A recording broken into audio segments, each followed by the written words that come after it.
Gold silver పడ్డం start అయినప్పటి నుంచి ఎప్పుడు కూడా అవి ఇంతలా పెరగలేదు. బంగారం 6%, వెండి 15% దగ్గరగా పెరిగింది. దీనికి రీజన్స్ ఏంటి అండ్ మోస్ట్ ఇంపార్టెంట్, ఇంటర్నేషనల్ గా ఉన్న సిల్వర్ ఒక ప్రైస్ స్ట్రక్చర్ ని మీరు చూసినా కంటిన్యూస్ గా పడుతూ వచ్చింది కదా. ఎక్కడ కూడా higher highs higher lows form అవ్వలేదు. For the first time higher highs higher lows form అవుతున్నాయి. అలాగే గోల్డ్ రిలేటెడ్ గా కూడా higher highs higher lows form అవుతున్నాయి. వాటి యొక్క ప్రైస్ రిలేటెడ్ గా ఉంటున్న ఇంపార్టెంట్ అనాలిసిస్ ని మొదట మాట్లాడుకుంటూ, ఇవాళ యుఎస్ ఇండియా రిలేటెడ్ గా జరిగిన ట్రేడ్ డీల్ తో మార్కెట్స్ బానే పెరిగాయి. ఓపెనింగ్ 5% దగ్గరగా మంచిగా ఓపెన్ అయిన కాస్త 2.5% దగ్గరగా క్లోజ్ అయినా చాలా స్టాక్స్ యుఎస్ రిలేటెడ్ గా ఎక్స్పోర్ట్స్ ఎక్కువగా చేసే స్టాక్స్ అన్ని కూడా ఇవాళ మోస్ట్లీ అప్పర్ సర్క్యూట్ లో క్లోజ్ అయ్యాయి. ఇవాళ యుఎస్ ఇండియా ట్రేడ్ డీల్ గురించి మాట్లాడుకుంటూ అందులో మిగిలిపోతున్న కొన్ని క్వశ్చన్ మార్క్స్ గురించి మాట్లాడుకుందాం. అగ్రి, డైరీ అమెరికా నుంచి ఇండియాకి రావడాన్ని పెద్ద మొత్తంలో ఇక్కడ రైతుల్ని కాంప్రమైజ్ చేసి డీల్ ని కుదుర్చుకున్నారా అనేలా కామెంట్స్ వస్తున్నాయి. మరి రష్యాతో రిలేషన్ ని దెబ్బ తీసుకుంటున్నట్టేనా? రష్యా ఆయిల్ ని కంప్లీట్ గా తగ్గించేస్తారు, కొనరు రష్యా నుంచి ఆయిల్ అని ట్రంప్ ప్రకటిస్తున్నారు తన డీల్ లో. మరి దాని పరిస్థితి ఏంటి? రష్యాతో రిలేషన్ ని మనం స్టేక్ లో పెట్టినట్లేనా? దీన్ని మాట్లాడుకుంటూ ఇవాల్టి వీడియోలో క్రక్స్ మెయిన్ ఇంపార్టెంట్ పాయింట్, మీరు ఒకవేళ మార్కెట్ లో ఇన్వెస్ట్మెంట్ చేస్తుంటే ఈ మధ్య కాలంలో నేను ఇది మాట్లాడలేదు, private capex. Yes, private capex. ఇది వినడానికి చాలా సింపుల్ గా కనిపిస్తుంది, బట్ దీని బ్యాక్ ఉంటున్న డేటాని మీరు అర్థం చేసుకున్నట్లయితే ఇండియా రిలేటెడ్ గా, జాబ్స్ రిలేటెడ్ గా, ఎంప్లాయ్మెంట్ రిలేటెడ్ గా మనకు క్లారిటీ ఉంటుంది. దాంతో పాటు మోస్ట్ ఇంపార్టెంట్, మీరు ఇన్వెస్ట్మెంట్ చేసిన కంపెనీస్ రిలేటెడ్ గా, stock market, overall stock market related గా కూడా మీకు ఒక ఓవర్ వ్యూ క్రియేట్ అవుతుంది. రీసెంట్ టైమ్స్ లో ఇండియా ఏం చేస్తూ ఉంది, సో దట్ మీరు ఎందుకని ఇండియా రిలేటెడ్ గా ఫర్దర్ గా స్ట్రాంగ్ గ్రోత్ స్టోరీని ఎక్స్పెక్ట్ చేయొచ్చు అన్నది మీకు ఐడియా ఉంటుంది. ప్రైవేట్ క్యాపెక్స్ రిలేటెడ్ ఉన్న డేటాని మాట్లాడుకుంటూ, అండ్ ఈవెన్ మార్కెట్ అంతా భారీగా పెరిగిందని మనం ఆనందపడుతున్నాం. కానీ ఐఎంఎఫ్ కి గతంలో చీఫ్ గా ఉన్న గీతా గోపీనాథ్ గారు .com బబుల్ స్టైల్లో మార్కెట్ క్రాష్ అవబోతుంది, అందరూ దానికి రెడీగా ఉండాలని రెండోసారి వార్నింగ్ ఇస్తున్నారు. తను ఏది పడితే మాట్లాడే వ్యక్తి అయితే కాదు. అసలు తను ఒక డేటాని రిఫర్ చేస్తున్నారు. అసలు ఆ డేటా ఏంటి? ఆ పీక్ బబుల్ మూమెంట్ అని మొత్తం మార్కెట్స్ ఎందుకు తను నెగిటివ్ గా చూస్తున్నారు, ఇది అలర్ట్ అవ్వాల్సిన జోన్ అని ఎందుకు చెప్తున్నారని ఇవాల్టి మార్కెట్ అనాలిసిస్ లో డెఫినెట్ గా మాట్లాడుకోవాలి. ఇవాళ రూపీ చాలా స్ట్రాంగ్ అయింది. ఇవాల్టి మార్నింగ్ వీడియోలో చెప్పాను ఇవాళ రూపీ స్ట్రెంగ్తన్ అవుతుందని. ఇవాళ రూపీ స్ట్రెంగ్తన్ అయింది. అండ్ ఇవాళ నైట్ రాబోతున్న సర్టైన్ డేటా పాయింట్స్ ఇక్కడ నుంచి మార్కెట్ పెరగాల ఆర్ పడుతుందా ఇక్కడే ఉంటుందా అనేది డిసైడ్ చేస్తుంది. ఆ డేటా పాయింట్స్ ఏంటి? అమెరికా రిలేటెడ్ గా కొన్ని డేటా పాయింట్స్ వచ్చాయి రాత్రి, అండ్ ఇండియా రిలేటెడ్ గా నెక్స్ట్ ఫ్యూ డేస్ లో ఉంటున్న important data points and market ఒక ప్రైస్ యాక్షన్ ని మాట్లాడుకుంటూ ఇవాల్టి మన మార్కెట్ అనాలిసిస్ ని ఎండ్ చేద్దాం. Hello friends, welcome to day trader Telugu. Good evening. First gold అలాగే సిల్వర్ ఇవాళ భారీగా పెరిగినట్లు మీకు కనిపిస్తుంది కదా, బంగారం, వెండి. కానీ ఇంకా రీసెంట్ హైస్ నుంచి చాలా కిందే ఉన్నాయి. అండ్ మీరు ఒక్కసారి వాటి ప్రైస్ యాక్షన్ ని చూస్తే, అంటే వాటి ప్రైస్ ఒక ప్యాటర్న్ ని చూస్తే ఇంటర్నేషనల్ మార్కెట్స్ దే చూపిస్తున్నాను, ఎందుకంటే దాన్ని బేస్ చేసుకుని ఇక్కడ మన మార్కెట్స్ కూడా మూవ్ అవుతాయి కాబట్టి. ఒకసారి మీరు చూస్తే ఇది సిల్వర్ $120 పర్ ఔన్స్ దగ్గరికి వెళ్ళిన తర్వాత, పర్ ఔన్స్ అంటే 31 గ్రాములు, 31.1, అక్కడికి వెళ్ళిన తర్వాత కంటిన్యూస్ గా ఎక్కడ కూడా ఫామ్ అయిన లో కంటే నెక్స్ట్ లో అనేది హయ్యర్ గా ఉండదు. ప్రతిదీ కూడా లోయర్ లోస్ లోయర్ హైస్ అంటూ ఒక ప్యాటర్న్ తో కింద పడిపోయింది ఇక్కడ వరకు. But after that next form చేసిన లో ప్రీవియస్ లో కంటే హయ్యర్ గా ఉంది, అండ్ ఫామ్ చేసిన హై కంటే కూడా నెక్స్ట్ హై అనేది హయ్యర్ గా ఉంది. For the first time in entire fall మనకి సర్టైన్ బయింగ్ యాక్టివిటీ మనకి సిల్వర్ లో కనిపిస్తుంది. కానీ దీన్ని నమ్మచ్చా? దీని గురించి మాట్లాడుకుందాం. బట్ దానికి ముందు గోల్డ్ రిలేటెడ్ గా కూడా గతంలో ఫామ్ చేసిన ప్రతి లో కంటే కూడా ఆ తర్వాత వస్తున్న ప్రతి లో లోయర్ లోస్ లోనే ఉంటూ వచ్చింది. కానీ ఫర్ ద ఫస్ట్ టైం ఈ ఎంటైర్ ఫాల్ తర్వాత for the first time previous లో కంటే కూడా ఈ లో హయ్యర్ గా ఉంది, అండ్ హై కూడా ప్రీవియస్ గా ఉన్న దాన్ని బ్రేక్ చేస్తూ హయ్యర్ గా ఫామ్ అవడానికి ప్రయత్నిస్తుంది. ఇక్కడ కూడా అంతే, ఎంటైర్ ఫాల్ లో ఫస్ట్ టైం ప్రైస్ కూడా ఆ ఫాలింగ్ ఛానల్ ని కూడా బ్రేక్ చేస్తూ, ఇక్కడ సిల్వర్ లోను ఫాలింగ్ ఛానల్ బ్రేక్ అయింది, ఇక్కడ గోల్డ్ లోను ఫాలింగ్ ఛానల్ అనేది బ్రేక్ అయింది. సర్టైన్ టెక్నికల్ గా మనకి మార్కెట్ లో రికవరీ కనిపిస్తూ ఉంటుంది. ఇది బేసిక్ ప్రైస్ యాక్షన్, ఇదేం పెద్ద ఎక్స్ట్రీమ్ లెవెల్ ఆఫ్ అనాలిసిస్ కాదు. కానీ ఎప్పుడైనా గుర్తుంచుకోండి, ఒక అసెట్ భారీగా పడినప్పుడు ఫిబొనాచి రిట్రేస్మెంట్ అనేది మనకి మంచిగా యూజ్ అయ్యే టూల్. ఈ రీసెంట్ హైస్ నుంచి మీరు డ్రా చేస్తే, లోయర్ లెవెల్స్ కి డ్రా చేస్తే, ఈ ఎంటైర్ ఫాల్ వచ్చిన దగ్గర మళ్ళీ ఎవరైనా అమ్మాలనుకుంటే ఎక్కడెక్కడ అమ్ముతారు అంటే 38.2, 50, 61.8 వీటి దగ్గర మళ్ళీ అమ్మకాలు ఉండే అవకాశం ఉంటుంది. కాబట్టి వీటిని పడిన తర్వాత పెరుగుతున్నప్పుడు రెసిస్టెన్స్ గా చూస్తూ ఉంటారు. ఒకవేళ ఈ 61.8 కంటే కూడా అబౌవ్ అది వచ్చింది అంటే ఈ ఎంటైర్ ఫాల్ ఏదైతే ఉందో అది మొత్తం కూడా మళ్ళీ కవర్ అయిపోతుంది. మళ్ళీ ఇంకా పైకి పెరిగి ఈ రీసెంట్ హైస్ కూడా బ్రేక్ అవుతుందని ఒక అంచనా వస్తుంది. అలా రావాలంటే సిల్వర్ $102 పర్ ఔన్స్ ని క్రాస్ చేయాలి. గోల్డ్ $5,140 పర్ ఔన్స్ ని క్రాస్ చేయాలి. గోల్డ్ అయితే స్ట్రాంగ్ అండ్ స్టడీగా 38.2 రెసిస్టెన్స్ లెవెల్ పైకి వచ్చేసింది. బట్ సిల్వర్ ఇంచుమించుగా ఆ లెవెల్స్ దగ్గర ఉంది. ఐ నో ఇది చాలా టెక్నికల్ గా వెళ్ళుంటుంది ఇప్పుడు నేను చెప్తున్నదంతా. సింపుల్ గా గోల్డ్ సిల్వర్ రికవరీ జోన్ లో ఉన్నాయి. బట్ మల్టిపుల్ లెవెల్స్ ఫిబొనాచి ప్రకారం అయితే 3 లెవెల్స్ రెసిస్టెన్స్ గా సిల్వర్ కి గోల్డ్ కి ఉంటాయి. గోల్డ్ ఒక లెవెల్ ని క్రాస్ చేసింది, ఇంకో 2 రెసిస్టెన్స్ ఉన్నాయి. సిల్వర్ కి ఇంకా 3 ఫస్ట్ లెవెల్ ని కూడా క్రాస్ చేయలేదు. సో స్ట్రెంత్ గోల్డ్ లో కనిపిస్తుంది compared with silver. So technical గా ఛానల్స్ ని బ్రేక్ చేసింది, హైయర్ హైస్ హైయర్ లోస్ ని ఫార్మ్ చేస్తుంది. రికవర్ అయిపోతుందా అంటే ప్యాటర్న్ అయితే పాజిటివ్ గానే కనిపిస్తున్నా ఈ ధర సరి కాదు అని అమ్మాలనుకున్న వాళ్ళు ఎక్కడ అమ్ముతారన్న లెవెల్స్ ని కూడా ఎక్కడి నుంచి సెల్లింగ్ ప్రెషర్ రావచ్చు అన్న ఒక అనాలిసిస్ కూడా మనకి ముందుగా తెలిస్తేనే ఆ లెవెల్స్ క్రాస్ అయినప్పుడు కాన్ఫిడెన్స్ ఇంకా పెరుగుతుందన్న ఒక ఒపీనియన్ మనకి క్రియేట్ అవుతుంది. సో సిల్వర్ అయితే ఇంకా ఒక్క లెవెల్ ఆఫ్ రెసిస్టెన్స్ ని కూడా క్రాస్ అవ్వలేదు. బట్ గోల్డ్ క్రాస్ అయింది. అండ్ ఎందుకు పెరుగుతున్నాయి బంగారం వెండి మళ్ళీ ఎందుకు పెరుగుతున్నాయి? ఏ రీజన్ లేదు. ఇన్ఫాక్ట్ ఇవాళ పెరిగిన దానికంటే ఇంకా ఎక్కువ పెరుగుండాలి. మన రూపీ యాజ్ ఇట్ ఈస్ గా 92 దగ్గర ఉండింటే బట్ మన రూపీ 92 దగ్గర నుంచి 90 రూపీ 20 పైస్ కి స్ట్రెంథన్ అయింది. సుమారుగా 1 రూపీ 80 పైస్ దగ్గరగా స్ట్రెంథన్ అయింది. ఇది చిన్న విషయం కాదు. దీనికి ప్రధానమైన రోల్ పోషించింది మాత్రం యుఎస్ ఇండియా ట్రేడ్ డీల్. ఇప్పుడు దాని గురించి మాట్లాడుకుందాం. So gold and silver related ఉంటున్న పానిక్ సెల్లింగ్, రీసెంట్ టైమ్స్ లో ఉన్న పానిక్ సెల్లింగ్ కంప్లీట్ అయిందా అంటే యాజ్ ఆఫ్ నౌ అలానే కనిపిస్తుంది. బట్ కమోడిటీ మార్కెట్ ని ఎప్పటి నుంచో ట్రాక్ చేస్తున్న వాళ్ళకి అదే ఈక్విటీ మార్కెట్ లా కాదు. ఒక బేస్ ఫామ్ చేయడం, మళ్ళీ పెరగడం, మళ్ళీ అక్కడి నుంచి పెరిగిపోతుండడం అట్లా ఉండదు. పెరుగుతున్నట్లే అట్లా ఉంటుంది. సాయంత్రం రాత్రి ఒక చిన్న గ్లోబల్ ట్రిగ్గర్ తో గ్లోబల్ మార్కెట్స్ ఇంకా సడన్ గా డైవ్ అవుతాయి కిందకి. కమోడిటీ మార్కెట్లు ఇక్కడ కూడా అలానే ఉంటుంది. కాబట్టి ఇంకొక వారం రోజుల పాటు ఎవరైనా బంగారం వెండిలో ట్రేడింగ్ చేద్దాం అనుకుంటుంటే కొంత వెయిట్ చేయండి. మీకు రిస్క్ గురించి ఐడియా ఉంది, మీరు ప్రాపర్ గా వెళ్ళగలరంటే వెళ్ళండి. కానీ వోలటాలిటీ ఎండ్ అయిందని అయితే నేను అనుకోవట్లేదు. ఇంకొక వారం రోజుల పాటు కూడా జంప్ అవ్వకపోవడం, బంగారం వెండి ఒక ట్రేడింగ్ లోకి జంప్ అవ్వకపోవడం మంచిది. అండ్ ఎవరైనా కొనాలనుకుంటుంటే వెండిని పక్కన పెట్టండి. ఆ ధర అనేది కంఫర్ట్ జోన్ ని దాటి స్ట్రెచ్ అయిన లెవెల్. బట్ బంగారం రిలేటెడ్ గా మాత్రం కొనాలనుకుంటున్న వాళ్ళు మంత్లీ కొంత మొత్తంలో కొనుక్కొని వెళ్ళడం, ఏ ధరలో ఉన్నా కొనుక్కొని వెళ్ళడం తప్పేం కాదు. ఎందుకంటే గుర్తుంచుకోవాల్సింది కమోడిటీస్ ని మీరు ఎప్పుడు వాల్యూ చేయలేరు. అంటే ఆ ధర అంతే ఉండాలని ఎవరు చెప్పలేరు. కొనేవాడు అమ్మేవాడు ఉంటే అది ఎంత ధరకైనా వెళ్తాయి, కిందకైనా ఎంతకైనా వెళ్తాయి, అలాగే పైకి కూడా అంతకే వెళ్తాయి. టమాటోసే చూడండి, ఒకసారి 10 కి అమ్ముతారు, ఒకసారి 100 కి అమ్ముతారు. 10 కి అమ్మినప్పుడు 100 కి అమ్మినప్పుడు టమాటోనే. ఏం మారింది అక్కడ?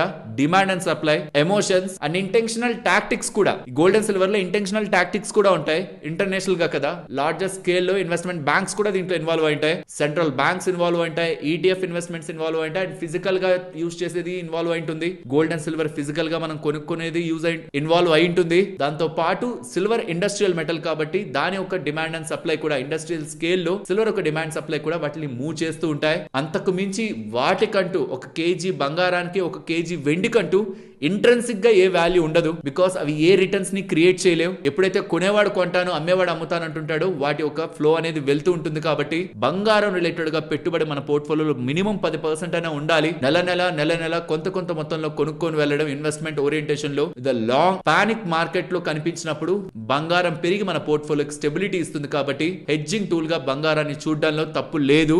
And US India trade deal గురించి మాట్లాడుకోవాలి. మార్నింగ్ దీని గురించి మాట్లాడుకున్నాం. బట్ ఇంకొంత డీటెయిల్డ్ గా ఇప్పుడు వెళ్దాం. మీరు ట్రంప్ పెట్టిన పోస్ట్ ని కొంత డీటెయిల్డ్ గా అబ్జర్వ్ చేశారంటే, నరేంద్ర మోడీ గారితో మాట్లాడాను, మేమిద్దరం మంచి friends, powerful leaders, great countries కి, and most important Russia Ukraine యుద్ధాన్ని ఆపడానికి రష్యన్ ఆయిల్ ని కంప్లీట్ గా ఆపేస్తున్నట్టు, కొనడానికి కంప్లీట్ గా ఇండియా ఆపేస్తున్నట్టు తనతో చెప్పారు మోడీ అనేలా, ఆర్ అగ్రిమెంట్ కి వచ్చారనేలా ట్రంప్ పోస్ట్ చేశారా? బట్ ఇక్కడ చూడండి, రష్యా మాత్రం ఎక్కడా ఇండియా మాట చెప్పలేదు రష్యన్ ఆయిల్ గురించి అని రష్యా సైడ్ నుంచి కామెంట్స్ మనకి వినిపిస్తున్నాయి. రష్యా వాళ్ళు ట్యూస్డే క్లియర్ గా మాకు ఎటువంటి కమ్యూనికేషన్ కూడా ఇండియా నుంచి రాలేదు, రష్యా ఆయిల్ ని కొనడానికి కంప్లీట్ గా మానేస్తున్నాం అని రాలేదు. ట్రంప్ ఏదైతే క్లెయిమ్స్ చేశారో దాని రిలేటెడ్ గా రష్యాకి అవగాహన లేదని ఎలా చెప్తున్నారు. ఇప్పుడు వచ్చే క్వశ్చన్ ఏంటంటే, నిజంగా ఇండియా జీరో చేస్తుందా? రష్యాతో అసలు రిలేషన్ ని ఆయిల్ పరంగా పెట్టుకోకుండా కంప్లీట్ గా జీరో ట్రంప్ చెప్పారని చేస్తుందా అనేది క్వశ్చన్. రష్యా అయితే మాకు తెలీదు, మాకైతే ఎటువంటి డేటా లేదంటుంది. ఒకవేళ ఇండియా చేస్తే ఓకే, ఒకవేళ చేయకపోతుంటే మళ్ళీ ట్రంప్ ఏదైనా ఫర్దర్ గా మెలిక పెట్టే అవకాశం ఉంటుందా? ఇది మనం మైండ్ మైండ్ లో పెట్టుకోవాలి. మళ్ళీ తన పోస్ట్ కే వెళ్దాం. రష్యా ఆయిల్ గురించి మాట్లాడారు, అది మనకి క్లారిటీ లేదు. ఇండియా కూడా రష్యా ఆయిల్ కొనడాన్ని ఆపేస్తున్నామని చెప్పలేదు, కంప్లీట్ గా జీరో అని చెప్పలేదు, సిగ్నిఫికెంట్ గా తగ్గించారు కానీ జీరో అవ్వలేదు. కానీ తను స్టాప్ అనే వర్డ్ వాడుతున్నారు, ఆగలేదు, తగ్గింది, విచ్ ఇస్ గుడ్. బట్ ఏదో ఒక రోజు ట్రంప్ దగ్గర నుంచి స్టేట్మెంట్ ఎక్స్పెక్ట్ చేయొచ్చు మనం. కానీ ఆపకపోతే ఆపరా ఇంకా మళ్ళీ మీ రిలేటెడ్ గా టారిఫ్లు వేస్తాను అలా ఇలా అంటారేమో, కానీ యాక్షన్ తీసుకోరు. కానీ అలా అంటున్నప్పుడు మార్కెట్ కొంత వెనక్కి వెళ్ళి మళ్ళీ రికవర్ అయ్యే అవకాశం ఉంటుంది. ఇది కూడా మనం మైండ్ లో ఉంచుకోవాలి. రెండవది, యునైటెడ్ స్టేట్స్ నుంచి క్రూడ్ ఆయిల్ ని కొనుక్కుంటారని, ఇలా మా ఇద్దరి ఫ్రెండ్షిప్ కి ప్రతీకగా నేను యుఎస్ రిలేటెడ్ గా ఇండియా మీద పడుతున్న 25% టారిఫ్ ని 18% చేస్తున్నట్టు చెప్పారు. 25% ఏంటి, 50% కదా అంటే ఎక్స్ట్రా అది రష్యా ఆయిల్ రిలేటెడ్ గా ఉంటున్నది, దాన్ని జీరో చేశారు. ఈ 25 18 తీసుకొచ్చారు. సో రఫ్లీ 18%. కానీ ఇక్కడ ఇంకొక క్వశ్చన్ కూడా ఉంటుంది. ఆల్మోస్ట్ $500 బిలియన్ దగ్గరగా యుఎస్ కి సంబంధించిన ఎనర్జీని, టెక్నాలజీని, అగ్రికల్చర్ ని, కోల్ ని అండ్ అదర్ ప్రొడక్ట్స్ ని కూడా ఇండియా కొంటుందని, బై అమెరికాకు సంబంధించిన మోర్ ప్రొడక్ట్స్ ని ఇండియా కొంటుందని మనం మాట ఇచ్చినట్టు మనం దగ్గర నుంచి ఎక్కడ స్టేట్మెంట్ లేదు. ఈవెన్ నరేంద్ర మోడీ గారి ట్వీట్ లో కూడా దీని రిలేటెడ్ గా స్టేట్మెంట్ లేదు. కానీ తను అలా ఇండియా మాట ఇచ్చిందని అలా స్టేట్మెంట్ అయితే చేసేశారు. దాని తర్వాత పీయూష్ గోయల్ గారి దగ్గర నుంచి కానీ ఇతర ఏ ఇంపార్టెంట్ లీడర్స్ దగ్గర నుంచి కానీ ట్రంప్ చేసిన క్లెయిమ్స్ ని సపోర్ట్ చేస్తూ మనకి డేటా లేదు. ఇక్కడ ఇంపార్టెంట్ గా వచ్చిన క్వశ్చన్ అందరికీ వచ్చింది, అగ్రికల్చర్ ని కాంప్రమైజ్ చేశారా? ట్రంప్ చెప్తున్నాడు $500 బిలియన్ లో అగ్రికల్చర్ ని కూడా పెడుతున్నారు, దాన్ని కాంప్రమైజ్ చేశారా? ఇక్కడ రైతుల్ని కాంప్రమైజ్ చేశారని ప్రభుత్వం రిలేటెడ్ గా వస్తున్న అప్డేట్ ప్రకారం ఈటీనవ్ లో పబ్లిష్ అవుతుంది. అగ్రికల్చర్, డైరీ సెన్సిటివ్ సెక్టార్స్ ని ఇండియా తాకట్టు పెట్టలేదు, దాని రిలేటెడ్ గా ఎటువంటి డెసిషన్ తీసుకోలేదనేలా ఎకనామిక్స్ టైమ్స్ లో గవర్నమెంట్ అఫీషియల్స్ మాట్లాడినట్టు. గవర్నమెంట్ అఫీషియల్స్ అంటే ఎవరో ఒకరు ఆఫీసర్ కాదు, డైరెక్ట్ గా పీయూష్ గోయల్ గారే, దాని సంబంధిత మంత్రి గారే, కామర్స్ మినిస్టర్ గారే స్టేట్మెంట్స్ చేశారు. ఈ ట్రేడ్ డీల్ లో అవి భాగం కాదని చెప్తుండడం, ఇండియాకు సంబంధించిన రైతులు అయితే దీంట్లో ఇన్వాల్వ్ అవ్వలేదు. కానీ ఇక్కడ వస్తున్న మెయిన్ క్వశ్చన్ అంతా కూడా రష్యా రిలేటెడ్ గా మన రిలేషన్ ఎలా ఉంటుందని, ఒక ట్రేడ్ డీల్ కోసం లాంగ్ టర్మ్ రిలేషన్షిప్ ని మనం ఎలా టాకిల్ చేస్తున్నాం అనేది కత్తి మీద సాము లాంటిది. అది ప్రాపర్ గానే ఇండియా బ్యాలెన్స్ చేస్తుందనే ఎక్స్పెక్ట్ చేయాలి. అండ్ ఈవెన్ కొటాక్ సంబంధించిన నీలేష్ షా గారు కూడా కొన్ని డేస్ వెయిట్ చేయండి, డీటెయిల్స్ ఫైనల్ గా రానివ్వండి, దాంట్లో డెవిల్ ఇన్ డీటెయిల్స్ అంటే ఆ డీటెయిల్స్ లో ఏముందో అంత పాజిటివ్ గా చూడాల్సిన అవసరం ఉందా ఈ డీల్ లేదా అనేది తెలుస్తుందని ఎలా చెప్తున్నారు. బట్ నేను నెక్స్ట్ కొంత టైంలో మీకు ప్రైవేట్ క్యాపెక్స్ రిలేటెడ్ గా ఎక్స్ప్లెయిన్ చేస్తాను. So what ever the way, ఒకవేళ డీల్ రిలేటెడ్ గా మనకు సర్టైన్ థింగ్ ఫేవరబుల్ గా లేకపోతున్నా అది కంగారు పడిపోయి నెగిటివ్ గా చూసే ఒక ఈవెంట్ కాదు. అండ్ ఇది ఇంపార్టెంట్, వేరే కంట్రీస్ తో కంపేర్ చేస్తే లైక్ మన కాంపిటీషన్ ఉంటున్న వియత్నాం, బంగ్లాదేశ్, చైనాతో కంపేర్ చేస్తే ఇప్పుడు ఇండియా ఒక టారిఫ్ చాలా తక్కువ.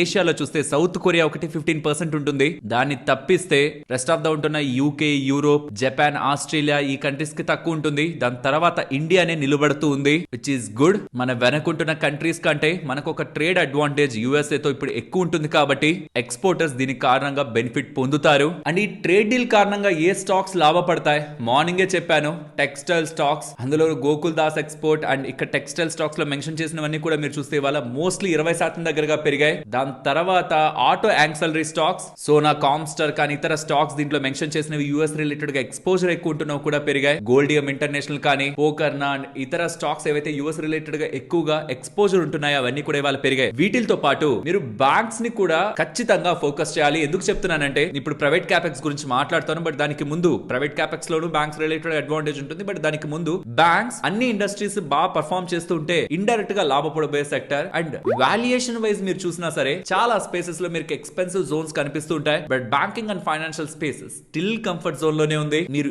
ఈటీఎఫ్ రూపంలోను బ్యాంకింగ్ స్పేస్, ఫైనాన్షియల్ స్పేస్ లోను వెళ్ళొచ్చు, మ్యూచువల్ ఫండ్స్ ఉంటాయి, లేదంటే టాప్ బ్యాంక్స్ రిలేటెడ్ గా సరే థింక్ చేయొచ్చు. బ్యాంకింగ్ స్పేస్ ఒకసారి ప్రాపర్ గా టైం పెట్టి మీరు టైం ఇచ్చి దాని మీద మీరు మనసు పెట్టారంటే ఇప్పటికీ కూడా స్టిల్ యాజ్ ఆఫ్ నౌ పెరిగిన తర్వాత దీనికి ముందు కూడా బ్యాంకింగ్ స్పేస్ అనేది మన ఇండియా గ్రోత్ ని రిప్రజెంట్ చేస్తుంది. కాబట్టి వాల్యుయేషన్స్ కూడా కంఫర్ట్ గానే ఉన్నాయి. కాబట్టి ఖచ్చితంగా ప్రతి ఒక్కరు దానిపై ఫోకస్ చేయాలి. ఇండియా యుఎస్ ట్రేడ్ డీల్ తర్వాత కూడా దాన్ని నెగ్లెక్ట్ చేయడానికి లేదు. కెమికల్స్ రిలేటెడ్ గాను స్ట్రాంగ్ ఎక్స్పోజర్ ఉంటుంది. అవన్నీ కూడా ఈ ఇమేజ్ లో నేను ఎవరెవరికి ఎంతెంత ఎక్స్పోజర్ ఉంది అనేది నేను మార్నింగే నేను మీకు షేర్ చేశాను వీడియోలో. అండ్ ఈ మోస్ట్ ఆఫ్ ద స్టాక్స్ కూడా ఇవాళ భారీగా పెరిగినవే. నేను మీకు ఇంట్రొడక్షన్ లో చెప్పాను కదా ప్రైవేట్ క్యాపెక్స్ ని మిస్ అవ్వకుండా ఇప్పుడు వినండి అని. ఇక్కడ మీరు చూడండి, ఇవన్నీ కూడా గత 1-1.5 సంవత్సరంలో ఇండియా కుదుర్చుకున్న డీల్స్. యుఎస్ తో కుదుర్చుకుంది February 2nd ఫైనలైజ్ అయిపోయింది. ఇంప్లిమెంటేషన్ రిలేటెడ్ గా కమింగ్ టైమ్స్ లో, కమింగ్ డేస్ లో ఒక జాయింట్ స్టేట్మెంట్ వస్తుంది, ఇద్దరు దగ్గర నుంచి ఒక జాయింట్ స్టేట్మెంట్ వస్తుందని కేంద్ర మంత్రులు చెప్తున్నారు. సో దాని ఒక ఇంప్లిమెంటేషన్ కమింగ్ డేస్ లో ఉంటుంది. యూరోపియన్ యూనియన్ రిలేటెడ్ గా ట్రేడ్ డీల్ అయిపోయింది, అది 2027 బిగినింగ్ నుంచి మనకి వర్క్ అవుతుంది. ఫుల్ స్కేల్ లో చెప్తున్నాను, కొన్ని ముందుగా వర్క్ అవుతాయి, ఫుల్ స్కేల్ లో మనకి ఇంకొక ఇయర్ ఎండింగ్ లో కానీ కానీ నెక్స్ట్ ఇయర్ బిగినింగ్ లో కానీ వర్క్ అవుతుంది. Oman, New Zealand, UK, Switzerland, Norway, Iceland and even UAE related గా కూడా రీసెంట్ టైమ్స్ లో మనం డీల్స్ ని కుదుర్చుకుంటూ వస్తున్నాం. ఇవన్నీ మీరు ఫోకస్ చేశారంటే ఒక దేశం ఇంకొక దేశానికి సంబంధించి వెళ్లి డీల్ కుదుర్చుకొని మీరు మాకు పంపించండి, మేము మీకు పంపిస్తాం. ఈ ప్రొడక్ట్స్ రిలేటెడ్ గా మీరు ఇంత ట్యాక్స్ వేయండి, మేము ఇంత ట్యాక్స్ వేస్తాం. ఈ ప్రొడక్ట్స్ రిలేటెడ్ గా ట్యాక్స్ వేయకండి, ఎక్స్పోర్ట్స్ మేము పెంచుకుంటాం, మీరు పెంచుకోండి. ఎక్కడెక్కడ అవకాశాలు ఉన్నాయి ఇద్దరం మాట్లాడుకుందాం, ఇద్దరం కలిసి గ్రో అవుదాం అని చెప్తే ఇక్కడి నుంచి ఎక్స్పోర్ట్స్ పెరిగితే వచ్చే ఒక బూస్ట్ చాలా ఇండస్ట్రీస్ ఒక ఎక్స్పాన్షన్ కి ఉపయోగపడుతుంది. ఇది మీకు అర్థం కావాలంటే లాస్ట్ 10 years లో ప్రైవేట్ క్యాపెక్స్ ని మీరు ఒకసారి అనాలిసిస్ చేస్తే ఎక్కడ గ్రేట్ వేలో మీకు ప్రైవేట్ క్యాపెక్స్ ఉండదు. లాస్ట్ 10 years స్టాక్ మార్కెట్ లో కొన్ని కంపెనీస్ రిలేటెడ్ గా నేను లార్జర్ స్కేల్ లో చెప్తున్నాను. చాలా కంపెనీస్ వాళ్ళ కెపాసిటీస్ ని ఎక్స్పాండ్ చేసుకుంటుంటాయి, మ్యానుఫాక్చరింగ్ ఫెసిలిటీస్ పెడుతూ ఉంటాయి. బట్ బిగ్ వేలో ఓవరాల్ ఇండియా వైజ్ లో ప్రైవేట్ క్యాపెక్స్ మీకు అంత స్ట్రాంగ్ గా కనిపిస్తుండదు. దానికి రీజన్స్ ఏంటని చూస్తే ఫస్ట్ లో డెట్ ఎక్కువగా ఉంది. ప్రైవేట్ కంపెనీస్ దగ్గర డెట్ చాలా ఎక్కువ ఉంది. అంత అప్పుల్లో మళ్ళీ ఇంకా అప్పు తెచ్చి మేము ఎందుకు ఎక్స్పాండ్ చేసుకుంటాం, అప్పు క్లియర్ అయ్యాక చేస్తామన్నారు. అప్పు క్లియర్ అయింది, బ్యాలెన్స్ షీట్స్ అన్ని లీన్ అయ్యాయి, చాలా డెట్స్ తగ్గిపోయాయి, చాలా అప్పులు తగ్గిపోయాయి, స్టిల్ ఎక్స్పాన్షన్ జరగలేదు. తర్వాత గవర్నమెంట్ నుంచి ఏదైనా సపోర్ట్ కావాలి కదా, మాకు ఏదైనా స్టిమ్యులస్ కావాలి కదా అన్నారు. కార్పొరేట్ ట్యాక్స్ కట్ వచ్చింది, జిఎస్టీ రిలేటెడ్ గా రీసెంట్ టైమ్స్ లో అనౌన్స్మెంట్స్ వచ్చాయి, ఇన్కమ్ ట్యాక్స్ రిలేటెడ్ గా బెనిఫిట్స్ వచ్చాయి. సో దట్ స్పెండింగ్ పెరిగి ప్రొడక్ట్స్ ఒక డిమాండ్ పెరుగుతుంది. మీరేమో క్యాపెక్స్ చేసి రెడీగా ఉండండి, ఇక్కడ డిమాండ్ పెరుగుతుందిలే. వాళ్ళు ఎక్కువగా సప్లై చేయడానికి మీరు ఫ్యాక్టరీస్ ని పెట్టుకోండి, లేకపోతే మీ క్యాపెక్స్ చేసి మీ యొక్క ఎన్విరాన్మెంట్ ని, మీ యొక్క మ్యానుఫాక్చరింగ్ ఫెసిలిటీస్ ని పెంచుకోండి అని గవర్నమెంట్ చెప్తున్నా సరే మీరు స్పెండ్ చేయాలి, అగ్రెసివ్ గా స్పెండ్ చేసి క్యాపెక్స్ చేయాలని గవర్నమెంట్ ఎంత చెప్తున్నా సరే ప్రైవేట్ క్యాపెక్స్ జరగలేదు. ఇన్ఫాక్ట్ పబ్లిక్ క్యాపెక్స్ జరిగితే, గవర్నమెంట్ ఒక క్యాపెక్స్ జరిగితే ప్రైవేట్ ఒక క్యాపెక్స్ కూడా నెక్స్ట్ కమింగ్ టైమ్స్ లో ఇన్ఫ్రాస్ట్రక్చర్ బూస్ట్ అవడం కారణంగా జరుగుతుంది. ఫస్ట్ పబ్లిక్ క్యాపెక్స్ జరగాలన్నా రీసెంట్ టైమ్స్ లో మీరు చూస్తే గవర్నమెంట్ ఒక క్యాపెక్స్, గవర్నమెంట్ ఒక స్పెండింగ్ బానే ఉంటున్నా, ప్రైవేట్ ఒక క్యాపెక్స్ జరగలేదు. ఇవన్నిటిని మీరు డాట్స్ గా కనెక్ట్ చేస్తే ఇన్ని ఎన్విరాన్మెంట్స్ పాజిటివ్ గా ఉన్నా ఇండియా ఒక ప్రైవేట్ క్యాపెక్స్ మరి అంత స్ట్రాంగ్ గా గ్రో అవ్వకపోవడానికి, గ్లోబల్ స్కేల్ లో ఉన్నంత ప్రైవేట్ క్యాపెక్స్ ఇండియాలో జరగకపోవడానికి ప్రధానమైన కారణం మనం మన ఇండియా రిలేటెడ్ గానే సప్లై చేయాలనే ప్రయత్నిస్తున్నాం. ప్రతిదీ ముందుకి వెనక్కి గ్లోబల్ స్కేల్ లో గ్లోబల్ గా ఉన్న కాంపిటీషన్ ని తట్టుకుంటూ మనం గ్రో అవ్వాలనే ప్రయత్నం. అండ్ టారిఫ్ల పరంగా మన యాక్సెస్ పరంగా వేరే కంట్రీకి మీరు వెళ్ళి సెల్ చేయాలంటే అంత ఈజీ యాక్సెస్ కాదు. ఇప్పుడు యుఎస్ వాళ్ళు మొన్నటి వరకు 50% టారిఫ్ వేశారు. ఎలా సెల్ చేస్తారు? చాలా కంపెనీస్ పంపించడం మానేశాయి. అండ్ చాలా కంట్రీస్ కి మనకి యాక్సెస్ కూడా ఉండదు. ప్రొడక్ట్స్ ఊరికే మనం పంపించి అమ్మలేం, దానికి ఒక రూట్ లో వెళ్లాల్సి ఉంటుంది. ఒకవేళ ఆ కంట్రీకి మనకి ట్రేడ్ డీల్ కానీ జరుగుంటే దాని ఈజీ యాక్సెస్ ఉంటుంది. అండ్ మ్యానుఫాక్చరర్స్ కూడా ఇక్కడ ఉండే వాళ్ళు సెల్ చేసుకోగలుగుతారు. కాబట్టి ఎక్స్పోర్ట్స్ పెరిగితే ప్రైవేట్ క్యాపెక్స్ పెరుగుతుంది. ప్రైవేట్ క్యాపెక్స్ పెరిగిందంటే ఆటోమేటిక్ గా కంపెనీ ఎర్నింగ్స్ పెరుగుతాయి, స్టాక్ పెరుగుతుంది. దానికి కారణంగా ఎంప్లాయ్మెంట్ కూడా ఇక్కడ వస్తుంది. నేను మీకు ఒక ఎగ్జాంపుల్ తో చెప్తాను. నేను ఇండియాలోనే మ్యానుఫాక్చరింగ్ చేసుకుంటూ ఇండియాలోనే అమ్ముతున్నాను. ఒక ఫ్యాక్టరీ ఉంది. వేరే దేశాలకు వెళ్లి అమ్మగలిగే ఒక శక్తి నా దగ్గర ఉంటున్నా, ఆ దేశానికి వెళ్లి అమ్మితే ప్రెజెంట్ నా మీద పడే టారిఫ్ కానీ యాక్సెసిబిలిటీ కానీ నాకు లేకపోవడం వల్ల అమ్మలేకపోతున్నాను. కానీ నాకు అవకాశం దొరికిన రోజు టారిఫ్ తక్కువ, ఇతర కంట్రీస్ కంటే నాకు అడ్వాంటేజ్ టారిఫ్ లో దొరికి అండ్ వీలైనంత వరకు నేను ఆ కంట్రీకి వెళ్లి అమ్మగలుగుతూ ఉంటే,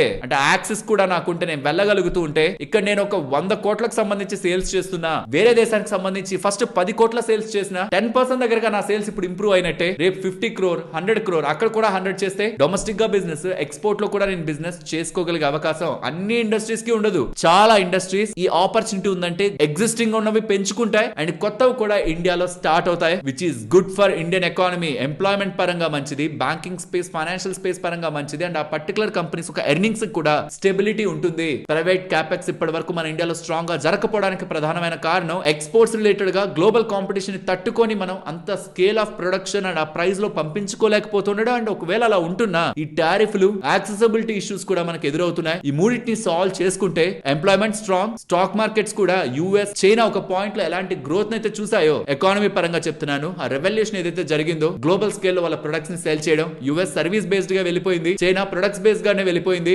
అడ్వాంటేజ్ ఇండియా కూడా ఇకపై తీసుకోవడానికి ఈ చిన్న చిన్న ట్రేడ్ డీల్స్ అన్ని ఒక పార్ట్ ఆఫ్ ద గేమ్ అయితే mother of the all trade deals అని పిలిచిన European union trade deal, father of global tariffs Trump ఇప్పుడు మనకు అనౌన్స్ చేసిన US India trade deal exports ని పెంచి ఇండియా ఒక గ్రోత్ ని ఫర్దర్ గా సపోర్ట్ చేసే అవకాశం ఉంటుంది. స్టాక్ మార్కెట్ ఒక లాంగ్ టర్మ్ స్టోరీలో మీరు దీన్ని డెఫినెట్లీ అండర్లైన్ చేయాలి. అండ్ మన మార్కెట్ రిలేటెడ్ గా ఉన్న డేటా మాట్లాడుకునే ముందు గీతా గోపీనాథ్ గారు, గతంలో ఉన్న ఐఎంఎఫ్ చీఫ్, యుఎస్ మార్కెట్స్ ఖచ్చితంగా .com బబుల్లో క్రాష్ అవుతాయి. This time around a .com style correction would be far more consequential for the rest of the world with wealth losses అనేలా స్టేట్మెంట్స్ చేశారంటే అమెరికా పడ్డమే కాదు, దాని కారణంగా ఇతర దేశాలు కూడా పడతాయి. దానికి తను కోట్ చేస్తున్నది ఏంటంటే, అంటే దానికి రిఫరెన్స్ గా తీసుకుంటున్నది ఏంటంటే, ఫారిన్ ఇన్వెస్టర్స్, యుఎస్ లో ఉంటున్న foreign investors or global investors ఎప్పుడు కూడా యుఎస్ కి సంబంధించిన ఈక్విటీస్ ని అంత పెద్ద మొత్తంలో కొనలేదని, total US financial assets to equity అనేది 32.4% దగ్గరగా ఉందని, రికార్డ్ స్థాయిలో ఉందని, 2008 లో ఉన్న దానికంటే కూడా ఇప్పుడు ఇది మోర్ దాన్ డబల్ లో ఉందని, 1960s లో 31.4 ఉండేది,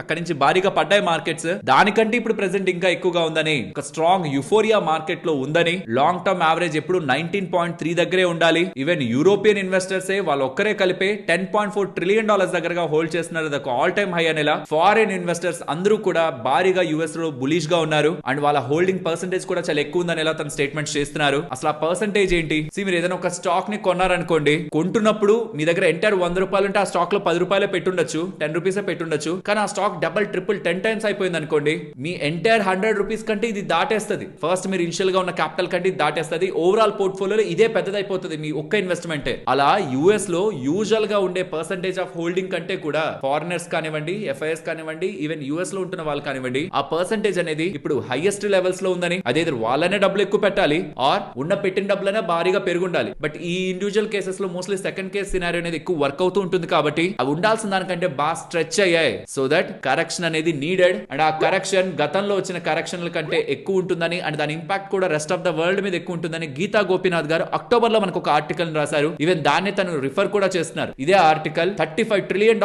ఆఫ్ వెల్త్ అనేది వరల్డ్ కి సంబంధించిన వెల్త్, నాట్ యుఎస్ లో పతనం ఉంటుంది, అది గ్లోబల్ గా కూడా పతనం ఉంటుందనేలా తను అభిప్రాయపడుతూ అక్టోబర్ లో తను రాసిన ఆర్టికల్ ని కూడా తను కోట్ చేశారు.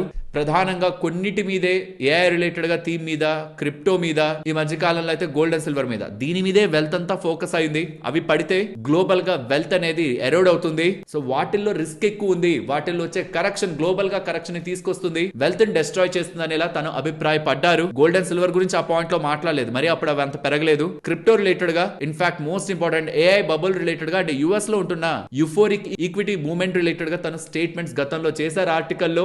అది రియాలిటీలోకి వస్తుందా, క్రాష్ జరుగుతుందా, జరిగితే ఈక్విటీ మార్కెట్స్ మన మార్కెట్స్ కూడా పడతాయంటే, గ్లోబల్ మార్కెట్స్ క్రాష్ గురైతే డెఫినెట్ గా ఇండియన్ ఈక్విటీ మార్కెట్స్ కూడా పడతాయి, నో డౌట్. కానీ దీన్ని నేను యాక్చువల్లీ క్లోజ్ గానే ట్రాక్ చేస్తుంటాను, తన ఆర్టికల్స్ ని చూస్తూ ఉంటాను, దీంతో పాటు ఇంకొంతమంది కూడా. బట్ నేను ఓవర్ ద పీరియడ్స్ తెలుసుకున్న విషయం ఏంటంటే, మార్కెట్ లో సో ఎక్స్పీరియన్స్ ఉంటున్న వాళ్ళు కూడా, ఈవెన్ వారెన్ బఫెట్ లాంటి ఫేమస్ ఇన్వెస్టర్స్ కూడా, not only famous, very experienced investors కూడా మార్కెట్ ని టైం చేయడంలో ఫెయిల్ అయ్యారనేది చాలా ఇయర్స్ బ్యాక్ నాకు అర్థమైన తర్వాత, కొనడం అమ్మడం మీద కాదు గేమ్ అంతా నడిచేది, కొనడం హోల్డ్ చేయడం మీద. ఈవెన్ ఆ క్రాష్ వచ్చిన తర్వాత ఫ్యూ ఇయర్స్ లో మళ్ళీ మార్కెట్ రికవర్ అవుతుంది, మళ్ళీ పెరుగుతుంది. ఈ లాజిక్ మనకున్నప్పుడు క్రాష్ ఎప్పుడు అవుతుందని పానిక్ అవడం కంటే, మనం అసలు ఎందులో డబ్బులు పెడుతున్నాం, అవెంత గ్రోత్ రేట్ తో గ్రో అయ్యే అవకాశం ఉంది, కంట్రీ మీద పెడుతున్నా, స్టాక్స్ మీద పెడుతున్నా, వాటి మీద ఫోకస్ చేయడం మన ఎనర్జీని, టైం ని సేవ్ చేస్తుంది, rather than predicting every each and other event are ఈ పానిక్ సినారియోస్. అండ్ ఈ యూఎస్ డీల్ తర్వాత నిఫ్టీ 30,000కి వెళ్తుంది, నెక్స్ట్ 1 year లో 30,000కి వెళ్తుందనేలా, 2026 లోపు వెళ్తుందనేలా జేపీ మోర్గన్ వాళ్ళు కూడా వాళ్ళ ఎస్టిమేట్స్ ని చెప్తున్నారు.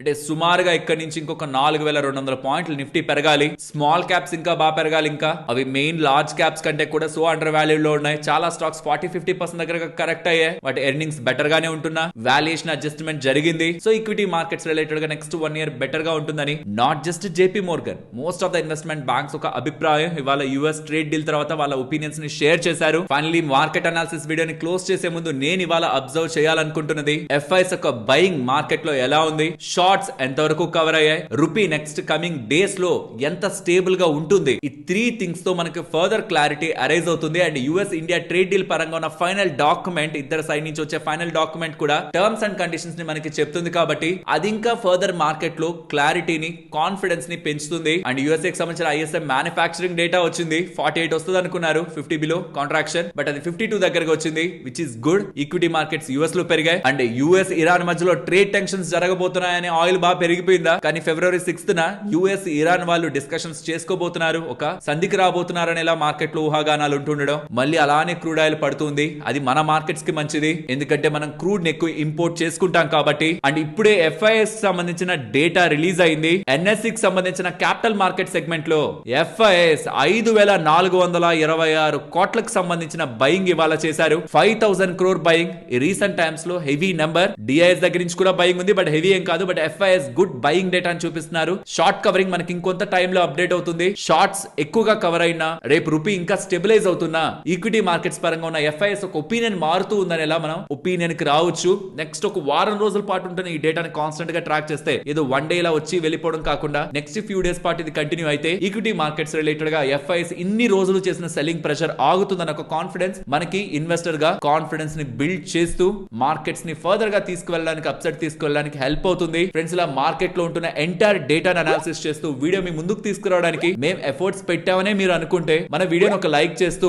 పెడుతున్న ఎఫర్ట్స్ ని ఎంకరేజ్ చేయండి. Next stocks. First KC International. ఇక్కడ మీరు గమనించొచ్చు వీళ్ళకి 1020 crores విలువ చేసే ఆర్డర్స్, న్యూ ఆర్డర్స్ లభించాయని. ఎక్కడి నుంచి లభించాయో చెప్పట్లేదు, బట్ న్యూ ఆర్డర్స్ లభించాయని ఎక్స్చేంజెస్ కి అప్డేట్ చేశారు. అండ్ ఏరోఫ్లెక్స్ ఇండస్ట్రీస్ లోకి ఆశిష్ కచోలియా గారు ఇన్వెస్ట్మెంట్ చేశారని ఇలా ఇవాళ మార్కెట్ లో అప్డేట్ వెళ్తుంది. సుమారుగా 8,20,000 షేర్ల దగ్గరగా ఆశిష్ కచోలియా గారికి ఏరోఫ్లెక్స్ వాళ్ళు అలాట్ చేశారు అంటుండడం స్టాక్ ఇవాళ 7% దగ్గరగా పెరిగింది. అండ్ బ్లూంబర్గ్ వాళ్ళ సోర్సెస్ ప్రకారం జియో ఫైనాన్షియల్ సర్వీసెస్ వాళ్ళు ఉన్నారా, వాళ్ళు బ్లాక్ రాక్ వాళ్ళతో కలిసి ఇన్వెస్ట్మెంట్ అడ్వైస్ ప్లాట్ఫామ్ ఒకటి స్టార్ట్ చేయడానికి చూస్తున్నట్టు అప్డేట్స్ అయితే బ్లూంబర్గ్ దగ్గర నుంచి కనిపిస్తూ ఉన్నాయి. So investment advice platform related గా చాలా మంది కొత్త ఇన్వెస్టర్స్ ఎవరైనా సబ్స్క్రిప్షన్ బేస్ తోనా లేకపోతే పోర్ట్ఫోలియో రిలేటెడ్ గా ఎక్స్పెన్స్ రేషియో పరంగానా సేవల్ని తీసుకొని వీళ్ళకి ఫర్దర్ గా మంచి బిజినెస్ ఇస్తారని వీళ్ళైతే ట్రస్ట్ చేస్తున్నారు. స్కోప్ ఉంది.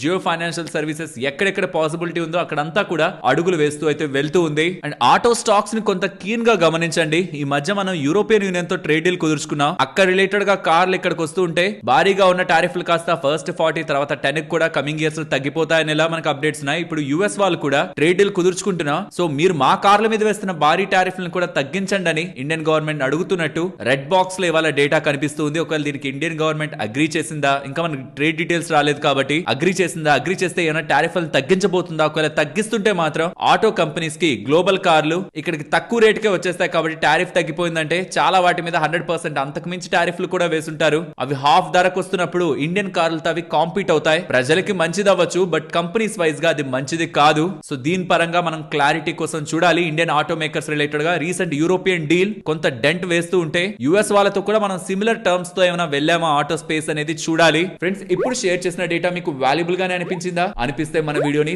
తప్పకుండా లైక్ చేయండి. అండ్ నెక్స్ట్ ఇవాళ యుఎస్ ట్రేడ్ డీల్ కారణంగా చాలా స్టాక్స్ పెరుగుంటాయి. సో టెక్స్టైల్స్ రిలేటెడ్ ఉన్న స్టాక్స్ ఇవి, ఆటో యాక్సలరీ స్టాక్స్ ఇవి, సీ ఫుడ్ రిలేటెడ్ ఉన్న స్టాక్స్ ఇవి, కన్స్యూమర్ స్పేస్ లో ఉంటున్న స్టాక్స్ అండ్ కెమికల్స్ రిలేటెడ్ గా కూడా ఉంటున్న స్టాక్స్ ఇవి మీకు మెయిన్ స్టాక్స్ అన్నమాట, ఇంపార్టెంట్ స్టాక్స్. మోస్ట్లీ ఇవన్నీ కూడా ఇవాళ అప్పర్ సర్క్యూట్ లోనే ఉన్నాయి, 20% దగ్గరగా పెరిగాయి. ఇవి కాకుండా సిఎన్బిసి యాంకర్ ఎతిన్ మోతా గారు ఫర్దర్ గా ఇంకొన్ని షేర్స్ ని యుఎస్ ఇండియా రిలేటెడ్ గా ఎక్స్పోర్ట్స్ పరంగా డేటా రూపంలో షేర్ చేస్తున్నారు. అది నేను స్క్రీన్ ముందు పెడుతున్నాను. ఆటో యాక్సలరీస్ అంటే ఆటో స్పేస్ ఉంటుంది కదా, అందులో విడిభాగాలు తయారు చేసే వాళ్ళకి ఏ కంపెనీస్ కి ఎంతెంత పర్సెంట్, తను 4% కూడా వెళ్ళారు. యుఎస్ కి 4% ఉన్న బిజినెస్ కూడా తను షేర్ చేస్తున్నారు. 2% ఉంటున్న చిన్న పర్సెంటేజ్ ఉంటున్న తను షేర్ చేస్తున్నారు. ఎంటైర్ డేటా ఇక్కడ మీకు ఉంటుంది. అండ్ దీంతో పాటు ఎండ్యూరెన్స్ టెక్, సుందరం ఫాస్టనర్స్, క్రాఫ్ట్ మ్యాన్ ఆటోమేషన్ వీటి పేర్లు కూడా మనకి కనిపిస్తూ ఉన్నాయి. బ్యాంకింగ్ స్పేస్ కూడా ఇండైరెక్ట్ గా బెనిఫిట్ పొందుతుందని. టెక్స్టైల్ స్పేస్ అందులో గార్మెంట్స్ అండ్ ఫ్యాబ్రిక్ పరంగా Gokul Das, KPR and home textiles పరంగా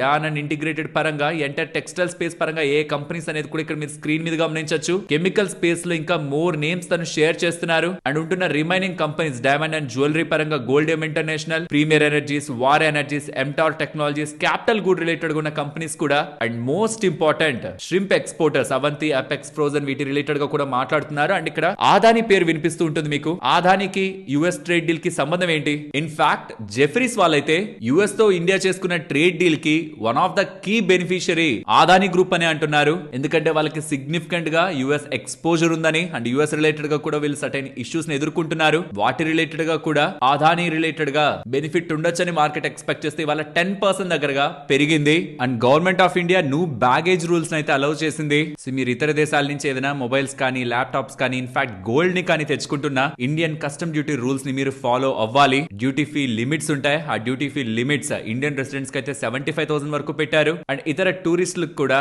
ఈ డ్యూటీ ఫ్రీ లిమిట్స్ ని రివైజ్ చేయడం జరిగింది. అవి మీకు స్క్రీన్ మీద ఉంచుతున్నాను. దీంతో పాటు జ్యువెలరీ రిలేటెడ్ గా గతంలో మేల్ అయితే 50,000, ఫిమేల్ అయితే 1 lakh కదా తీసుకురాగలం, కానీ బంగారమే భారీగా పెరిగిపోయింది. సో కాబట్టి ఇప్పుడు ఏం చేస్తున్నారంటే ఫిమేల్ ప్యాసింజర్స్ కి 40 గ్రాముల వరకు తెచ్చుకోవచ్చని, మేల్ ప్యాసింజర్స్ కి 20 గ్రాముల వరకు తెచ్చుకోవచ్చు అనేలా కొత్త రూల్స్ తీసుకొస్తున్నారు. అంటే మనం ఫారెన్ కి వెళ్లి జస్ట్ దుబాయ్ కి వెళ్లి బంగారం కొనుక్కొని రావచ్చు అంటే అలా కాదు. వేరే దేశంలో మనం ఒక సంవత్సరం రోజులైనా ఉండాలి, అప్పుడు వస్తుంటేనే మనకి ఈ రూల్స్ అమలు అవుతాయి. అండ్ ఇవి ఫిబ్రవరి 2 నుంచి అమల్లోకి వస్తున్నాయని, అంటే నిన్నటి నుంచి అమల్లోకి వస్తున్నాయని ఇలా అప్డేట్స్ చేస్తున్నారు. ఇమామి వాళ్ళ నవరత్న ఆయిల్ లానే డాబర్ వాళ్ళ కూల్ కింగ్ ఆయిల్ కూడా సిమిలర్ ప్యాటర్న్ తో, సిమిలర్ ప్యాకేజింగ్ తో, సిమిలర్ కలర్ గ్రేడింగ్ తో ఉందని, ఇది సరికాదని, ఇది వీళ్ళ సేల్స్ ని దెబ్బతీస్తుందని ఇమామి వాళ్ళు కోర్ట్ కు వెళ్లారు. అండ్ ఈ ఢిల్లీ హైకోర్టు వాళ్ళు ఇమామికి పాజిటివ్ గా, డాబర్ కి నెగటివ్ గా అలా ప్యాకేజింగ్ ని వాడద్దని నవరత్న ఆయిల్ కి అంటే ఇమామికి పాజిటివ్ గా తీర్పునివ్వడం జరిగింది. ఇది డాబర్ రిలేటెడ్ గా ఒక సెట్ బ్యాక్ లా చూడొచ్చు. ఒక small set back, major business impact ఏం కాదు.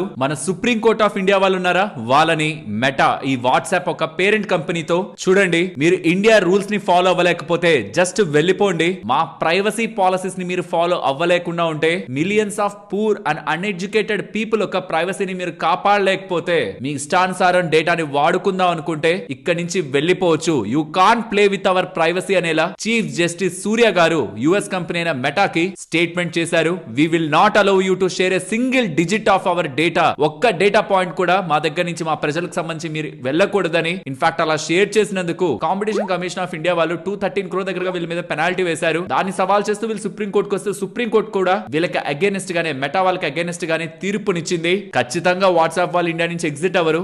ఇండియా ఏ రూల్స్ అయితే పెడుతుందో ప్రైవసీ రూల్స్, ఇది ఫాలో అవ్వాల్సిందే. నెక్స్ట్ రిజల్ట్స్ గురించి మాట్లాడుకోవాలి. First HFCL numbers. After a long time solid numbers ని వీళ్ళు డెలివర్ చేశారు. మార్జిన్స్ ఆల్మోస్ట్ 3% దగ్గరగా ఇంప్రూవ్ అయ్యాయి. కాబట్టి చూడండి, రెవెన్యూ ఇయర్ ఆన్ ఇయర్ లో 20% గ్రో అయింది. కానీ మార్జిన్ స్ట్రాంగ్ గా పెరగడం కారణంగా ప్రాఫిట్ 41% దగ్గరగా జంప్ అయింది. ఓవరాల్ హెచ్ఎఫ్సిఎల్ నెంబర్స్ చాలా బాగున్నాయి. స్టాక్ ఏమో చాలా ఎక్కువ పడింది. నెంబర్స్ సాలిడ్ ఉన్నాయి. అదే మోబిక్విక్ రిలేటెడ్ గా వన్ మోబిక్విక్ సిస్టమ్స్ వాళ్ళు రెవెన్యూలో ఇయర్ ఆన్ ఇయర్ లో 7% గ్రోత్ ని నమోదు చేశారు. బట్ ఈ ఎక్స్పెన్సెస్ పరంగా కొంత కంట్రోల్ తీసుకొస్తూ మార్జిన్ ఇంప్రూవ్ చేసుకుంటూ, గతంలో లాస్ట్ ఇయర్ లో 55 crore లాస్ అన్నమాట. లాస్ట్ క్వార్టర్ లో 28 crore లాస్, కానీ ఈసారి 4 crore ప్రాఫిట్ ని పోస్ట్ చేశారు. సో ప్రాఫిటబుల్ గా ఈసారి నెంబర్స్ ని టర్న్ చేస్తూ ఉండడం, last quarter last year same quarter తో కంపేర్ చేస్తే నెంబర్స్ అట్రాక్టివ్ గా ఉంటుండడం, స్టాక్ 20% దగ్గరగా పెరిగింది. ఆదాని ఎంటర్ప్రైజెస్ వాళ్ళ నెంబర్స్, రెవెన్యూస్ 9% పెరిగాయి. మార్జిన్స్ లాస్ట్ టైం 13.4 ఉన్నాయి, ఇప్పుడు అది 14.7 కు వెళ్ళింది. మార్జిన్స్ ఎలివేట్ అవడం వల్ల రెవెన్యూ జస్ట్ 8.6% కదా పెరిగింది, కానీ ఆపరేటింగ్ ప్రాఫిట్ నియర్లీ 19% దగ్గరగా పెరిగింది. Overall good set of numbers. And even Transrail వాళ్ళ నెంబర్స్ ని గమనించండి. రెవెన్యూస్ 49% జంప్ అవుతున్నాయి, మార్జిన్స్ ఎక్స్పాండ్ అవుతున్నాయి. దీంతో ప్రాఫిట్ ఆఫ్టర్ టాక్స్ కూడా 53% దగ్గరగా వచ్చింది. ఆర్డర్ బుక్ సాలిడ్ ఉంది. ఫ్రెష్ ఆర్డర్స్ మంచిగానే వచ్చాయని, కమింగ్ టైమ్స్ లో ఇంకా ఫర్దర్ గా వీళ్ళ బిజినెస్ ని ఎక్స్పాండ్ చేసుకుంటూ గ్రో అవుతారని గుడ్ బిజినెస్ డేటాని కంపెనీ వాళ్ళు షేర్ చేస్తున్నారు. Overall good set of numbers. సరే ఇక మరి నేను మరొక ఇంట్రెస్టింగ్ వీడియోతో మళ్ళీ మీ ముందుకు వస్తాను. అంతవరకు టేక్ కేర్. జై హింద్.